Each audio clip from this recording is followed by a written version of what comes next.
அது அடர்ந்த வனம். ஒரு கொழுத்த நரி தன் இரைக்காக ஏதாவது விலங்கு கிடைக்காதா என்று காடெங்கும் சுற்றி சுற்றி தேடி வந்தது. அதே சமயம் காட்டு ராஜா சிங்கம் மிகுந்த பசியுடன் தன் இரைக்காக வேட்டையாட பாய்ந்து வந்து கொண்டிருந்தது. அப்போது கண்ணில் சிக்கியது ஒரு குண்டு குட்டி முயல். அது தனியாக நின்றிருப்பதை பார்த்து, ஆகா, இதுவே நமக்கான நல்ல இரை என்று மகிழ்ந்து அந்த முயல் குட்டியை நோக்கி பாய்ந்து அதை வேட்டையாட முயன்ற போது குட்டி முயல் தள்ளி நின்று கை கூப்பி வேண்டியது. நில்லுங்கள் மாமன்னா, நான் தனியாக இருக்கிறேன். என் தாய் தனக்கான உணவை உண்டுவிட்டு எனக்கான உணவையும் தேடி வருவதாக கூறி சென்றிருக்கிறார்கள். ஒரு குட்டி தனித்து இருக்கும் போது வேட்டையாடி கொள்வது பெரும் பாவம். அதை தாங்கள் செய்யாதீர்கள். என் தாய் சிறிது நாழியில் வந்து விடுவார்கள். அப்போது என்னை வேட்டையாடுங்கள் என்றது குட்டி முயல். அடே, அது என்னடா பாவம், புண்ணியம், இது எல்லாம் உனக்கு யார் கற்றுக் கொடுத்தது என்று சிங்கம் கர்ஜனையுடன் கேட்டதும் குட்டி பதில் கூறியது.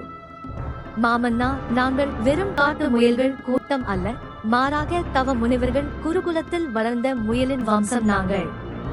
முனிவர் ஒவ்வொரு செயலிலும் இருக்கும் பாவ புண்ணியங்களை பற்றி எல்லாம் சீடர்களுக்கு பாடமாக சொல்லிக் கொடுக்கும் போது எல்லாம் அதுவே எங்கள் முன்னோர்களுக்கும் பாடமாக அமைந்துவிட்டது.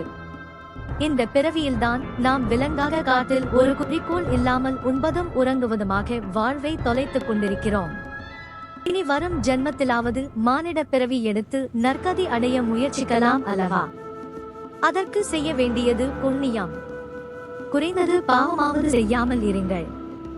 எனவே என் தாய் வந்ததும் என்னை வேட்டையாடலாம், அதுவரை காத்திருங்கள் என்று சொன்னது குட்டி. குட்டி முயலே, நீ கூறியது கேட்பதற்கு நன்றாகத்தான் உள்ளது. ஆனால் விலங்குகளான நமக்கெல்லாம் பாவம் புண்ணியம் எதுவும் கிடையாது. தடி எடுத்தவன் தண்டல்காரன் என்பது போல் வலு உள்ளவன் பிழைத்துக் கொள்வான். இதுவே இந்த காட்டு நியதி.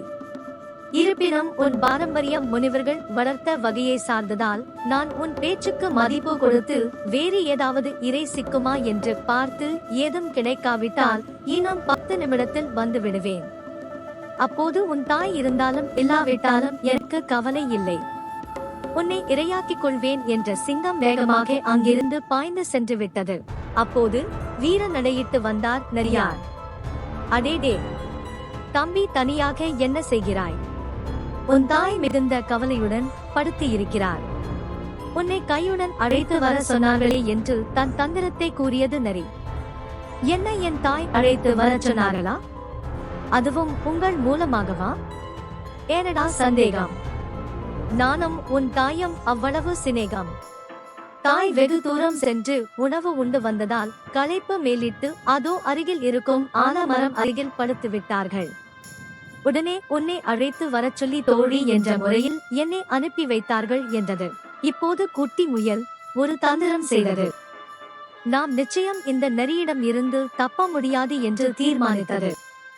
நரியாரே, இதோ என் நண்பர் வந்து விடுவார்.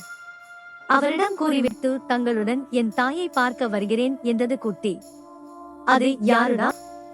உனக்கு நண்பன் என்று நரியார் கேட்கவும் வெகு தொலைவில் சிங்கம் பாய்ந்து வருவதை கண்ட குட்டி சாமர்த்தியமாக, நரி மாமா, அதோ என் நண்பர் வந்துவிட்டார், கொஞ்சம் பொறுங்கள் என்றது. என்ன? சிங்கம், அது உன் நண்பரா? என்னடா உளறுகிறாய்? ஏன் மாமா? ஒரு நரியாருக்கு ஒரு முயல் தோழியாக இருக்கும் போது சிங்கத்துக்கு நான் நட்பாக இருப்பது என்ன தவறு என்று கேட்க சிங்கம் சிரித்துக்கொண்டே, தவறே இல்லை, சரியாக சொன்னாய். நானும் வெகு தொலைவு வரை சென்று பார்த்தேன், எதுவும் சிக்கவில்லை. முனிவர் ஆசியால் உன் தயவால் நல்ல இரை சிக்கியது. உன் சிறிது கால நட்புக்கு நன்றி என்று கூறிய சிங்கம் ஒரே பாய்ச்சலில் அந்த நரியை கவ்வி வேட்டையாடி சென்றது. அதே சமயம் தாய் முயல் பரிதவித்தபடி வந்தது. குட்டி பத்திரமாக இருப்பதையும் அது சாமர்த்தியமாக தப்பித்ததையும் கேட்டு மகிழ்ந்து தன் நாவால் அதை நக்கி மகிழ்ந்து பாராட்டியது. நீதி. சிறார்களே, நட்பு என்பது நல்ல பண்புகள் கொண்ட உள்ளம் கொண்டு ஒருவருக்கொருவர் பழகுவது. மாறாக ஒருவரை ஒருவர் ஏமாற்றி லாபம் அடைய நினைப்பது நட்பு அல்ல, அது துரோகம். அந்த மாதிரி ஏதாவது தீய நட்பு உங்களுக்கு இருந்தால் அதை துறந்து விடுங்கள். நல்ல நட்பை பேணுங்கள்.